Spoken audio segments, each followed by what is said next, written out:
Improvement தெரியுது உங்களுக்கு? அதாவது நம்ம அதுக்கு ப்ராப்ளம் இருக்குது. கட்டுப்படி 2 மாதம் எனக்கு முடிஞ்சிட்டீங்களா?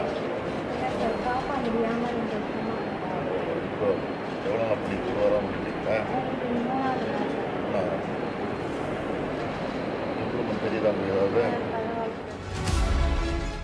கட்டடத்தை திறந்தது, அதிநவீன உபகரணங்களை வழங்குவது, மாற்றுத்திறனாளிகளின் வாழ்வில் ஒரு மிகப்பெரிய அளவிலான மறுமலர்ச்சியை உண்டாக்குவதற்குரிய பல்வேறு திட்டங்களை அறிவிப்பது என்பதையும் கடந்த 10 ஆண்டுகளாக இவர்களுக்கு வழங்கப்பட்டு வந்த உதவித்தொகை என்பது உயர்த்தி வழங்கப்படாமல் இருந்தது. தொடர்ச்சியாக இவர்கள் வைத்த கோரிக்கையை ஏற்று நம்முடைய மாண்புமிகு தமிழ்நாட்டின் முதலமைச்சர் அவர்கள் இந்த மாதம் முதல் அவர்களுக்கு மாதந்தோறும் வழங்கப்படுகிற 1000 ரூபாயை 1500 ரூபாயாக உயர்த்தி தருகிறார்கள்.